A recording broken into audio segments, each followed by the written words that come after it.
He had watched his gorgeous wife work her way across the ballroom for the last 30 minutes, so that with impeccable timing, she was as far from him as possible when the ball dropped at midnight.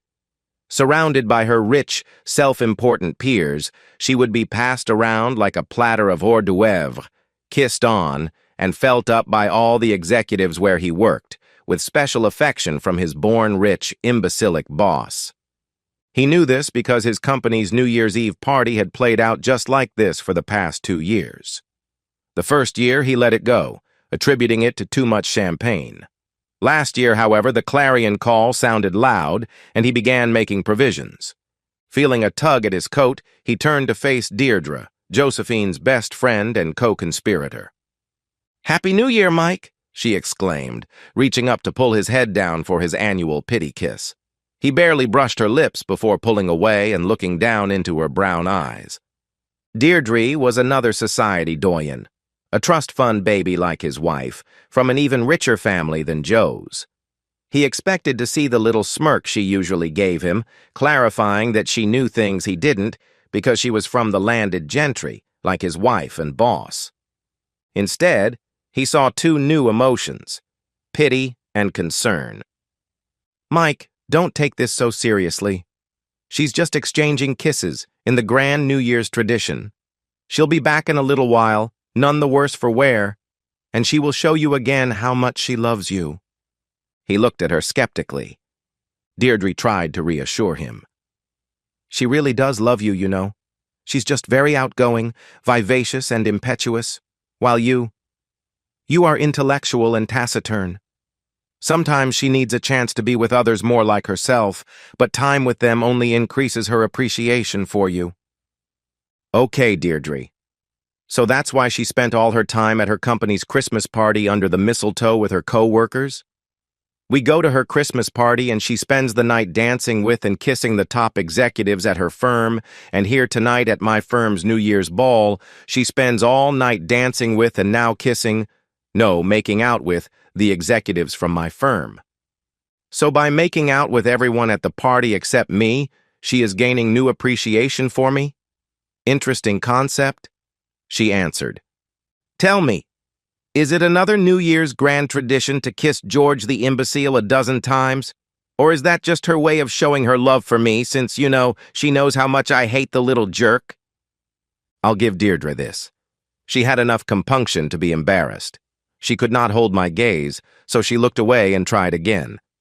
"Mike, I see how upset you are, but you need to understand." "Really, Deirdre?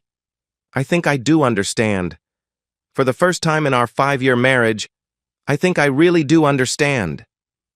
I turned my back on her, returned to our table, retrieved and opened the briefcase I had placed under the table, and extracted a rather large, brightly wrapped package. With my back still to her, I pulled the ring off my finger and tied it in the middle of the bow she had to remove to open the package. Turning back to Deirdre, I held the package out. "I'm going to leave now. Please give this to your friend when, or if, she tears herself out of the grasp of the men surrounding her. Tell her I said Happy New Year, and I hope she gets everything she deserves in 2025. I turned to go, but Deirdre pulled at my arm. "Don't leave, Mike. I'll go get her. She's just had a little too much champagne again. You need to take her home." "No, Deirdre, I don't. She has a room here at the hotel. She's been here all day, entertaining men, while I worked. Of course, you know all that, because you've been here with her. She has her own car, her clothes, everything she needs. I'm certain that at least one of the gentlemen she's busy kissing will be more than happy to keep her happy. Or maybe they all will. Don't give me that look. You told me all the same lies last year. I gave her this year to decide. She has. And so have I. Goodbye, Deirdre. I can't say it won't be a relief to never see you again." As I made my way out of the ballroom, I nodded at Helen, the HR director with whom I spent the early part of the afternoon, while my boss and his cronies helped set things up at the hotel. In reality, he was in the palatial suite he had reserved with the company credit card, with my wife. Actually, I should have said they were in the palatial suite with my wife. And I have the photographs and video to prove it. Helen does too, and the chairman of the board will within minutes. After I exited the ballroom, Helen and her husband made their way to the crowd of men around Josephine. Deirdre was fighting her way through the horde of men, many of whom were insistent on kissing her in the grand tradition. A few tried to accost Helen, but they seemed to find the scowl of her husband, a former All-Pro lineman, to be discouraging. She made it through the crowd to CEO George Burke and his paramour just before Deirdre did. She stopped her husband about 6 feet away and watched. Deirdre's distraught look and shrill calling of her name caught Joe's attention and broke George's embrace. She frowned at her friend's frantic look. Helen smiled. Deirdre held out the gaudily wrapped present and said something to Joe, who took the package, leaned closer, and seemingly asked Deirdre to repeat herself. "Mike left this for you. He's gone, Joe. He watched you flirting and teasing all night, and when you started kissing all these men, he gave me this package and left." Joe smiled. "Oh, you know, Mike. He throws these little snit fits when I neglect him for a few minutes. I'll go home, beg his forgiveness, and all will be well. He loves me. See, even when he's mad, he leaves my gift. Let's see what it is." "Joe, I don't think it's a gift," Deirdre began, but Joe was busily untying the ribbon to open the package. When the ring hit the ground, he paused, frowned, and said, "What is that?" George bent over, picked it up, held it out to her, and smirked. "Isn't this your husband's wedding ring?" She stopped tearing at the paper, looked puzzled, and took the ring. She looked at Deirdre, who said, "I tried to tell you." Joe began tearing the wrapping off the gift and found a white gift box inside. Reassured, she smiled, shook the box, said, "It's heavy," and began cutting the scotch tape on each side with her fingernail. When the tape on the third side broke, the contents of the box fell out and scattered across the floor. She squatted in her knee-length gown so she could pick up the glossy sheets that had fallen. Others were squatting to pick up the ones that had sailed over near them. Suddenly, everyone froze. Joe's eyes grew wide, and she screamed, "No!" Her cry drew the attention of others in the area, and more people moved into their circle. Deirdre's eyes were also wide in disbelief. She glanced up and saw the look of horror on George's face. He snatched the 8-foot by 10-inch glossy color photo at his feet off the ground, held it against his expensive suit, and involuntarily yelled, "What the hell, Joe?" loudly enough that everyone in the proximity heard him. All eyes went down to the photos lying all about and saw Joe engaged in intimate acts with persons, not her husband. There were numerous pictures of Joe and George, but also of Joe with other executives of the firm where Mike worked, and with Joe's co-workers and bosses.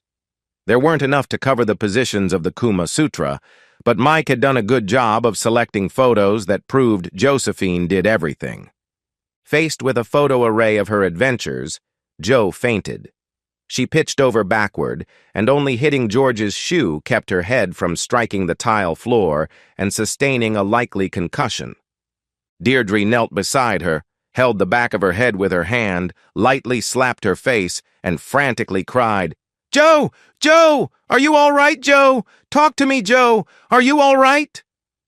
While the two women were on the floor, others began picking up the photos and looking at them. One woman then turned and slapped her husband as hard as she could while he was looking down at a photo he was holding. "You jerk! No wonder you can't keep me satisfied." He looked at her in stunned silence until she swung her purse and caught him in the right eye. He clutched his eye, screamed in pain, and then crumpled to the floor when she kicked him in between his legs with her closed-toe pump. The woman knelt down and began systematically going through the photos on the ground. She paused, looked up, and declared, "You women who are married to the management of Taylor & Son might want to grab some of these photos and check them out. I see pictures of several other husbands I know with those two cheating women. If you want to save on your divorce attorney, call me, and I'll see if I can get us a group rate." 9 other women knelt and began examining photos, and men began backing away. "There are USB drives, too," one announced loudly as she held one up. No telling what is on these. You rotten jerk, yelled a pretty blonde at a well-dressed older man. Remember our prenup? I'll bankrupt your sorry back. Baby, I'm sorry, it didn't mean anything. She just kept hitting on me and finally I gave in, but it was only once, and she wasn't nearly as good as you anyway, and— Lying mother flipper, the blonde screamed.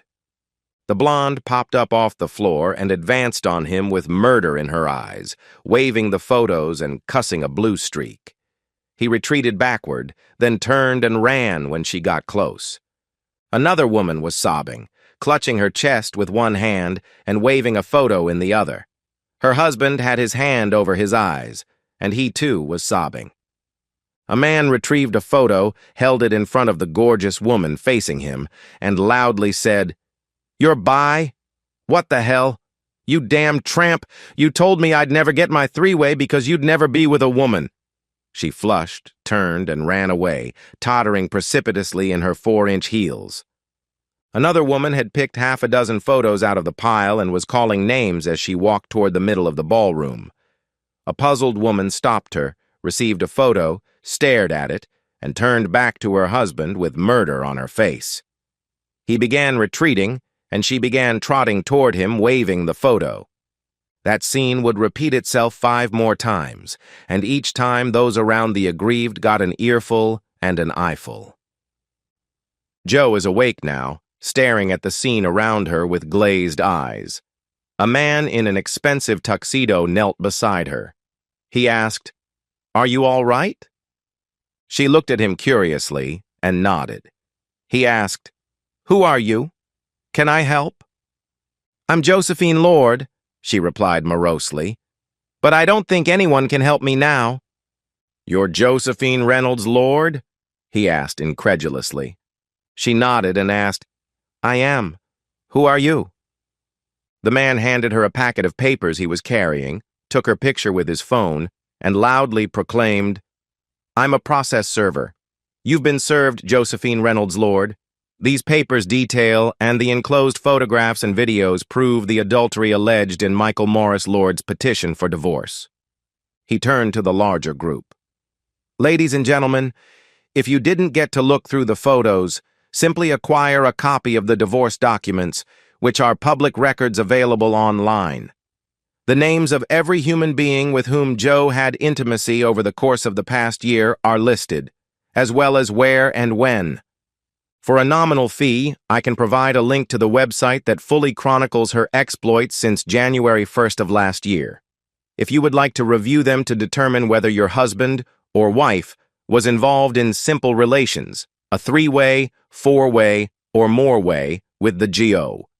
You can contact me online at this website and, for that nominal fee, a link to her website will be provided. For an additional nominal fee, I can provide digital copies of the activities of a participant. You will find such evidence to be very helpful in court. I look forward to hearing from you." He bowed deeply and strode away, leaving tears, fears, and panic in his wake. He would catch hell for this stunt, but he was paid very, very well to do it. Besides, this was New York, and his office was in New Jersey, where his family held a lot of sway. Joe was still holding the divorce papers in her lap as she reclined in the arms of her friend, her mouth hanging open in disbelief. She looked at the faces gathered around her and saw hatred, pity, anger, and trepidation. The inescapable admiration, lust, and envy she had known her entire privileged life was entirely absent, and the enormity of her loss and disgrace finally sunk in. She crumpled back onto Deirdre and buried her face in her friend's bosom, sobbing inconsolably. "George Taylor ordered his minions to pick up those damn pictures and burn them."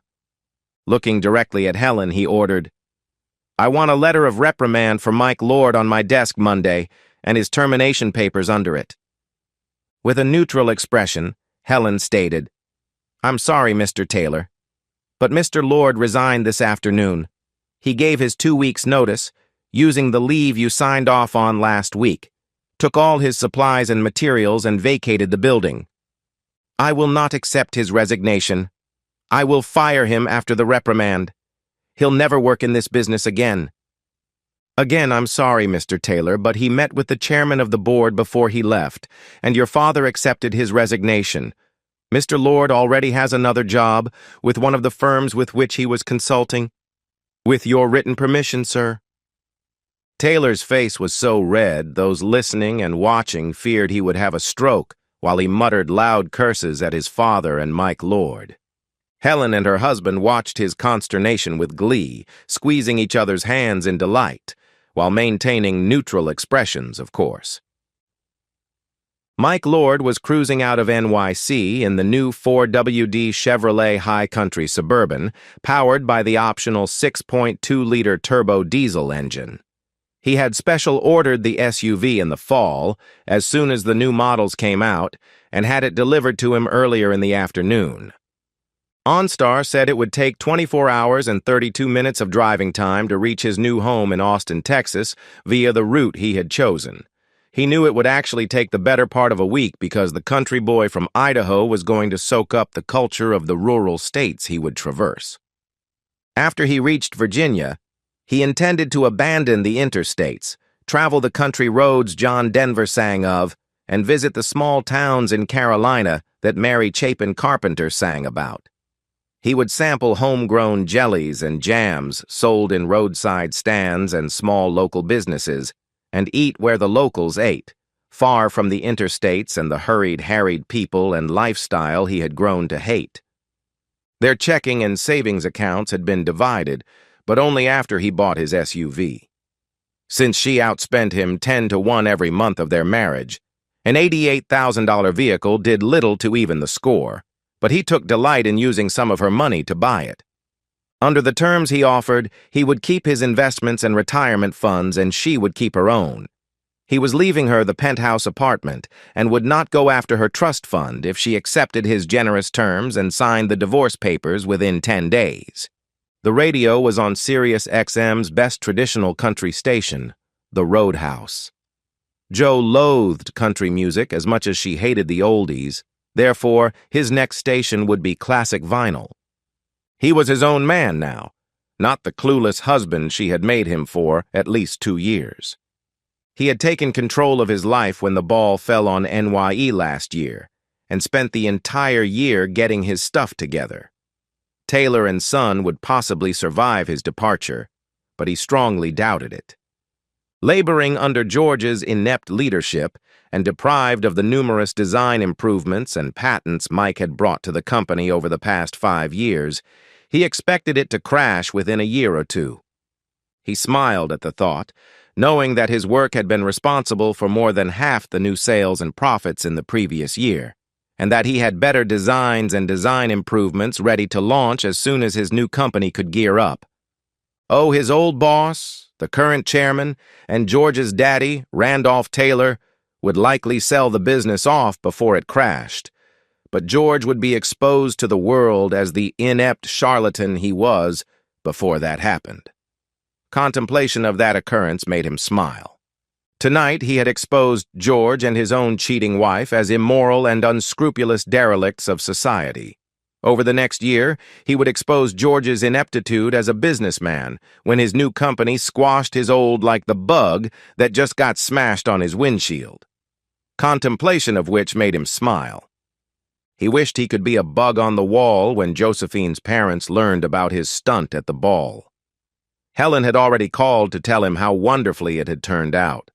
Having her spill the photos all over the ballroom was beyond his fondest dreams, although he had rigged the box to collapse when the tape was cut on any 3 sides.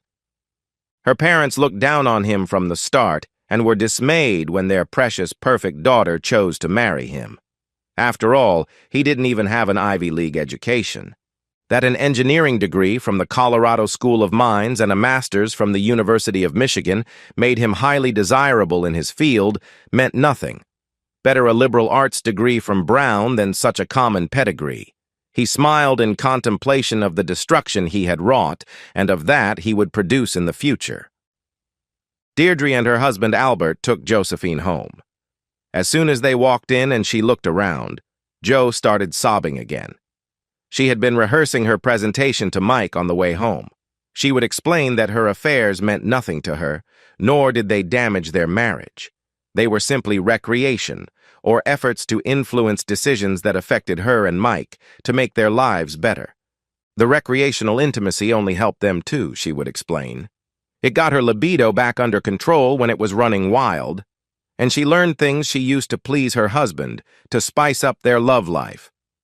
It sounded ridiculous even to herself, and she knew Mike would buy none of it. Truth be told, he was a true stick in the mud when it came to his marriage vows. Even teasing about swapping or spicing up their marriage by role-playing with others angered him. Why then would she think he would buy this crock of crap she was planning to sell him? She knew in her heart that her marriage was toast, but walking into their apartment and finding all his things gone certainly brought the turkeys home to roost. She sunk to the floor, weeping bitter tears and cursing her own arrogance. She had no ready explanation for her actions because she never believed she would get caught, and if she did, her sweet, naive husband could be persuaded to forgive her. For 3 years she was successful, and then tonight he burned her house to the ground, and her reputation with it. The week passed quickly for Mike. He had cloned his new phone before removing the SIM card and tossing the old one in the snow of the city, so he could initiate contact, but no one could interrupt his journey through the Old South to his new home in Texas. The emails he had set up had been going out all week. Spouse after spouse had received a personalized email with an attachment, and marriage after marriage had gone up in flames. Contemplation of that result made Mike smile. The one to Deirdre's husband was sent yesterday. Contemplating Al's response made Mike smile broadly. Jo was responsible for her own actions, but Deirdre's recounting of the pleasure derived from her personal experiences as a cheating woman and encouragement of her friend to spread the joy by spreading her legs had actually been influential in Jo's decision. It was day 4, and back in NYC, Deirdre and Jo were sitting on the couch in their apartment. It was now their apartment because Al had thrown Deirdre out after he got his email and watched the video. It contained 5 segments of bad activity and an enlightening conversation with Jo in which they chronicled their conquests and pleasures, and listed their lovers by name, while intermittently laughing about their clueless husbands. Albert had forwarded copies of that conversation to each of the wives of the men the women named if he knew them, and he knew most. The immolation spread, and Albert smiled as he contemplated the flames. George had fared no better.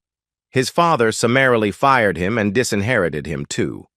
In fact, he fired all of the upper management that had been responsible for the black eye the firm got due to their actions and was acting as CEO while his new vice president for talent acquisition development, Helen, recruited top executives from around the globe.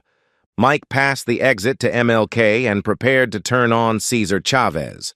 He could see Lady Bird Lake on his left as he drove past the Austin Convention Center, crossed Congress Avenue, and drove to the exclusive high-rise condo his new company was providing at 70 Rainey.